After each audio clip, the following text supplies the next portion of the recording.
voice drops. It's Katie Kozik. Hey.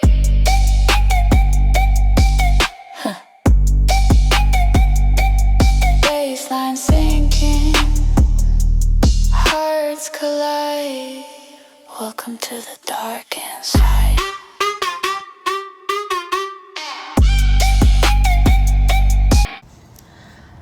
Hi guys, it's your favorite podcaster, Katie Kozik, and this is episode 6. Thank you all so much for the really overwhelmingly positive response on episode 5. I just wanted to be really honest, real, and transparent with you because, again, I am an actress and I'm also, a person, and I think showing the duality of my personality is important. I am in such a better place for anybody concerned. I had some great family time, some great friend time, a little retail therapy. I am feeling good. So this week I wanted to roast some people. Yeah, we're going to roast some boys. I wrote them all down, so I'm just going to go through them. And I think you guys are really going to enjoy. First of all, I think you guys saw after I posted episode 5, I posted a screenshot of someone who DM'd me that I'm quote unquote putting on an act, which obviously is projection because they are clearly very insecure. And there's no act on here. I think talking about suicidal ideations would not be an act, I would hope. I think would be a very weird act if I was pretending to go through that. So to him, I would say, you clearly have a lot of self-hatred and self-insecurity, and I genuinely feel bad for you because I was at your place once upon a time in Hollyweird/Chicago. So, sorry, I couldn't help that movie reference. I also just wanted to give love to my main man, Midget. Sometimes I miss Midget. He was really kind of fun. I just made the mistake of, not putting him in the friend zone, because I think if I would have put him in the friend zone, we would have still been in contact. And I do feel bad because after episode 3, he did reach out to me and I kind of poo-pooed him. But Midgie, I wish you well. I love you. I'm thinking of you. I hope you're doing well. I am sober, which is really, really awesome. California sober. I do occasionally smoke weed, but I don't do psychedelics, so that's just a personal opinion. Let's talk about the guy who threw my shit on a curb. Let's call him Taller Mustache Man. I think I referred to him in another episode, but I was seeing this guy for like 4 weeks. And everything was going really well. We had a great time together, lots of cuddling. I had a bunch of my stuff there, which won't be doing that again. But I don't really know what happened. He went home to Michigan and was being like super weird and not communicative. Usually he would text me all day, every day, which again, not a prerequisite or a requirement for me to text all day, every day. But one text in the morning, one text at night, you will hear 0 complaints from me. He didn't do that though, and that really pissed me off. And then he started to become like passive aggressive with me, which I don't know if you guys can tell. I'm a very direct communicator, so the passive aggressive attitude was not it. So I simply was filming a movie. Shout out Mimickers, Samuel Gibson, John Wilders, Tyler Zach, whatever your name is. So we were shooting Mimickers in Louisville, and that movie took a year to wrap, so it'll be coming out next year if you guys want to see me on screen. We'll be submitting to Slam Bam and a bunch of festivals, probably TIFF and all that jazz, so catch me 2026 on a screen near you. So I was filming my movie, and I would expect like somebody to support me during that time. No, he was just weird. And so I was in the airport and I said, enough's enough. Boarding my flight, obviously first class. And I'm having some champagne because at the time I did drink. It could have been Prosecco, probably was. And I just decided to be like, hey, this passive-aggressive attitude no longer works for me. When can I pick up my stuff? And everything was cordial, kind of. And then, you know, he was basically like, I don't care. I've known you for like 4 weeks, blah, blah, blah. I'm like, okay, you obviously do care, but it's fine. And, you know, whatever makes you feel better, baby. So yeah, sent him a text, said I wanted my shit back. I land in Chicago, and this man literally texts me, I threw your shit on a curb. Mind you, we're talking about a JBL speaker, a really nice blanket, candles, like nice items, okay? And it was like the big JBL, not the baby one. So, I mean, I don't know, what is that, $200-$300 on the curb in Chicago while it's like wet on the ground because there's snow melting. So that was a big ordeal. I was like crying. I called my friend. Like, we had to go pick up my shit. It was really messy. And then he blocked me like a little bitch because I said I was going to call the police for property theft and damage, which honestly I should have taught him a little lesson. But I'm going to call him Curb Stomp. Bye, Curb Stomp. Hope you're doing well, being miserable. Oh, another red flag about him. He had 0 friends in Chicago, which he's been here for 3 years, and I found that to be weird. So if a guy doesn't have a friend and he's being passive-aggressive, next. Okay, let's talk a little bit about my favorite ex-boyfriend of all times. I can't say his name. I had to give him a nickname. Let me think. Nathan. Nathan, I'm a big Nathan M fan club. He's been my favorite ex forever. It used to be Dylan, but, you know, Dylan's busy in a relationship, so he doesn't want to talk to me, which is fair.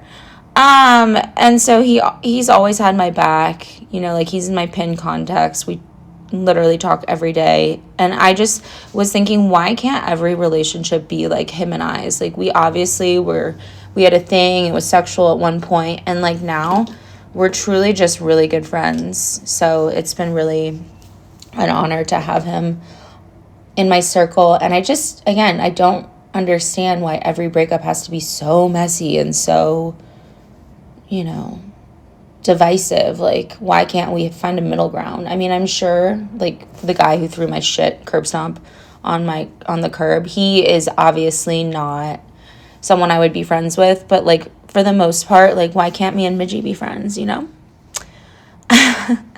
So yeah, we're cordial. We even had a sleepover last time I was in Louisville, and yeah, nothing happened, you guys. Nothing at all. Not even a cuddle. Which, you know, I love cuddling, but gotta be on my best behavior. Cuddling leads to a lot of things. Okay. Okay, let's talk about the Bears coach. Great guy. I actually was into him more than I've been into anyone in the past year and a half, but he's a fucking horrible communicator, and I just won't tolerate it. So he's out. We call that a fumble in football. Bears coach. Really want to say your name, but I can't, out of respect for you. Now we're going to talk about Dummy Love Bomber. All my friends called him so many names. They told me to run. And for my own sick convolution, I decided to give him a shot.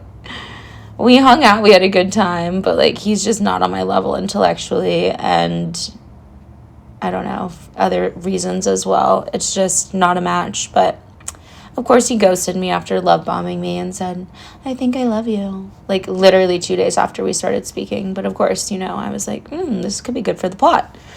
And it was, because I really don't give a shit. And, yeah, have fun going nowhere in life. And have fun being boring.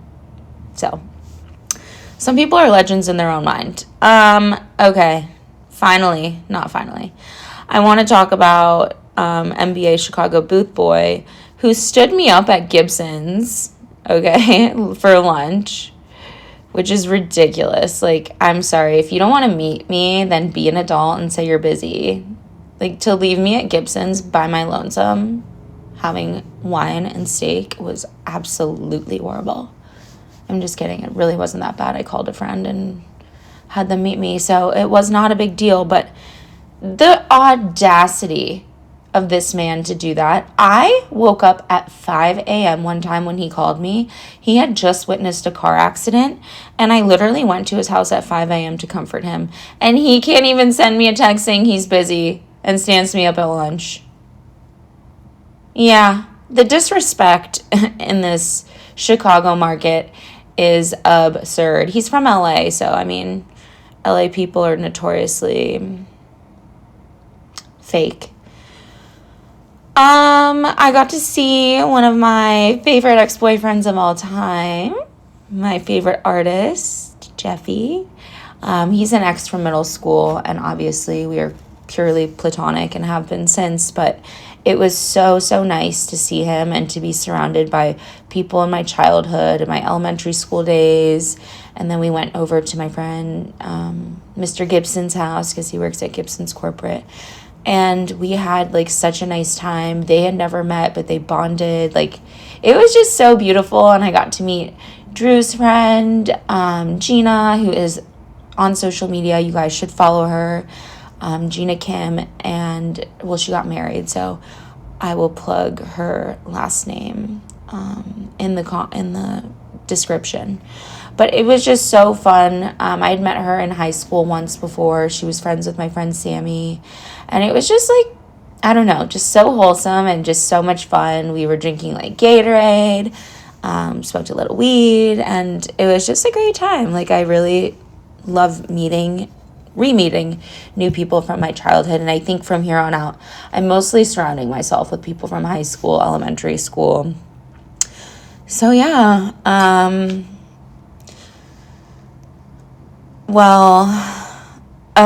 lastly, I have to talk about this guy who was all about me, and then he randomly ghosted me. He invited me to a Weathen concert. We'll call him Last Chance.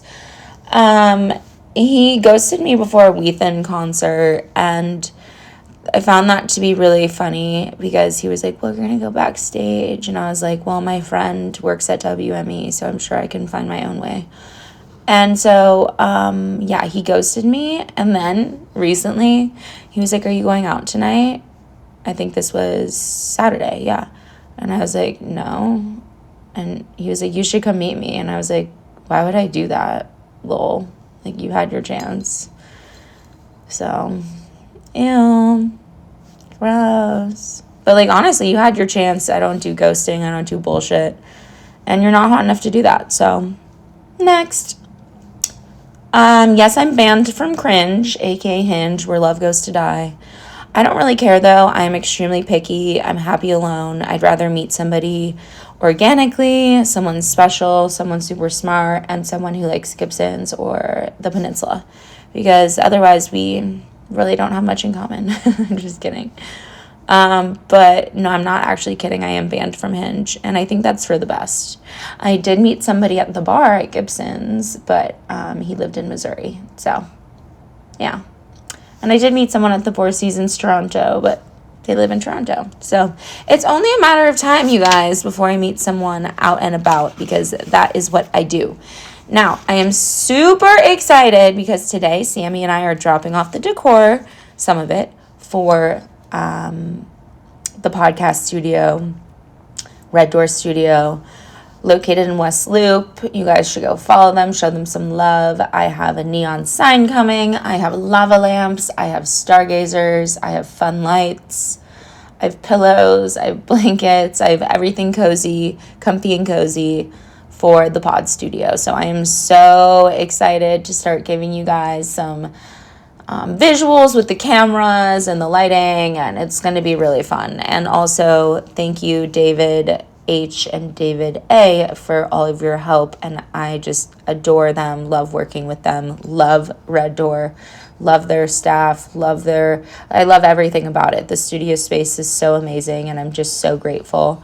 And I'm so thankful for you all for tuning in, listening to me roast, cry, everything. I just want to show you every part of who I am. And, I'm excited to have my first male guest. I am finalizing some things with that. But, I'm pretty pumped. So, all good things ahead. Meeting with a PR company for some press, and I just feel really blessed and lucky. So being sober is awesome. If you're ever afraid or need help with anything sobriety related, DM me and we can talk. All right. That's it for this week's mini episode, you guys. I love you. That's all my life updates for now. XOXO. Gossip Girl. Just kidding. XOXO. Katie Kozik with Swiping Seasons, baby.